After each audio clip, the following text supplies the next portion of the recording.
And still staying with those broken dreams, Arocho, the Harambee Starlets in Gaborone, we missed out on an opportunity to go to Morocco next year. And of course, we'll be having that footage shortly. What do you make of Starlets' failed dream? Losing a dream at home and, of course, fluffing our chances away. Two penalties missed in those matches. Once again, good job for the ladies. But I think more confidence needs to be instilled in that team. The fact that we lost 2 penalties in Nairobi and in Gaborone, for me, is unacceptable. Unacceptable because if we scored those penalties, perhaps the team could have moved to the next level. But once again, I'm going to challenge the federation. You need to give the coach time to prepare. You need to let the coach handle one team. The coach is overwhelmed. And that's perhaps why she could not even identify the best penalty taker. With all due respect to Odemba. Beldin, yeah. Beldin, with all due respect to her. She is overworking. She is handling 4 teams. So you think it cannot work? We need to relieve of some duties? Yes, we just need to concentrate. But to go back to the initial discussion about age and all that, for me, once you're over 17, guys, let's stop complaining. No, Arocho. Wait. See, these are cancer. Let's face it. Don't bury our heads in the sky. I'm not burying. We all know what's the food that you will eat, the ugali that you will eat, Arocho, I cannot handle it, bearing in mind we are all adults. We are all fighting. Can I just finish my point? Look at Lionel Messi. At what age did Lionel Messi start playing soccer at Barcelona? So Lionel Messi... No, I'm just giving you an example of someone who excelled. The moment we stick our heads on this age bracket thing, we will never proceed. No, let us be fair. We will never proceed. Let me support Arocho and say this. Let us be fair. That sometimes it would have been a big problem if really fingers were being pointed to Kenya. That we have played older boys. But nobody is complaining about Kenya. People are pointing fingers elsewhere. And so if somebody has won with unmated players in terms of age, then that's their problem. Now, look at the boys who are playing here. I also agree that players like Kylian Mbappe have lifted the World Cup title at a very tender age. Yes. We look at it that way. So we can't really complain about that. That's why we said they did a good job. We have congratulated the coach, Salim Babu, but we have said where there was a gap. And in any case, they have picked my discussion. Let us address lose sight of this discussion. Yeah, we address the Starlets. What I want You're taking us back, let's dwell on Starlets. Yeah. The question I'm asking, I've not even what went wrong for us now that we've missed going to Morocco? That's what I wanted to address, Zita. Okay, I wanted to say something a little bit about I think the age issue, let's not dwell on it. Yeah. Let's just not dwell on age issue because... And let's not cry about it.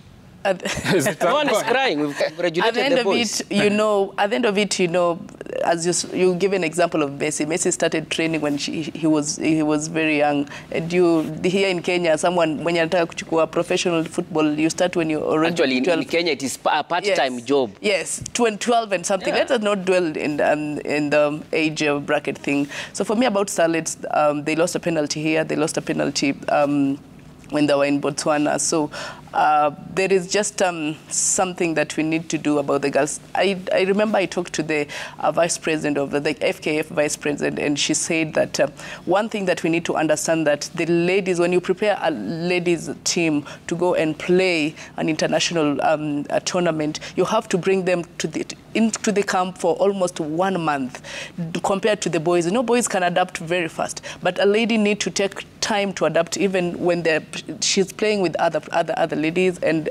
even in the camp, they need time to adapt. So for me, I think that time of adapting and taking them to the camp for 1 week and then going to play, it is something we need to work on. So we need to take them longer to the camp so that they can adapt to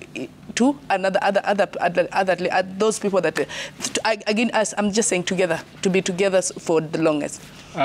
Your thoughts on Starlets? Very quickly, I'll say this, Wheeler. 3 things. Arocho has addressed one point about the idea of the coach. I discussed it with stakeholders. They know themselves when I say that, without mentioning names. I raise the flag. I say that the coach is doing too much. If you're handling a Premier League team, if you're handling 2 national teams, you're handling an academy, then it means that you're also a CAF instructor. It's quite an issue. I say that one was too much of responsibilities. Number 2, and importantly, I would say that, you see, Harambee Starlets defeated Cameroon coming from a 2-year break without playing and without any international friendly. And I asked the question whether that is the best way to prepare. People cried foul, and they said that we needed to have a way of preparing them for Botswana match. I think people were really overconfident about the team after defeating Cameroon, but then we still went to play Botswana without any friendly. So the coach only tests the players during the competitive matches. It's an issue. Thirdly, and this one I'm going to use the word reports. It has been reported there were issues, serious issues in the dressing room, with some of the senior players. I hope that that is not the case, and if it is the case, then there's a way of addressing it. Because sometimes, like I said, you need your best arsenal when you are here. Now, this is the debate swiller. In 2016, we qualified for WAFCON. WAFCON that time, and with Ouma. Now, after 2016, now 9 years later, we can't qualify. So the question is, where have we lost it? Because in terms of league development, we can say that the league has improved more than it was in 2016 for the ladies. Now, in terms of more professionals, players playing abroad, we have more figures playing there. So the question is this: what is wrong? What is happening? Because we do not have that reflection in the national team. And I think, if we are to be honest in our analysis, then we will say there has been a failure. Kenya should have made it to WAFCON 2024. There has been a failure, and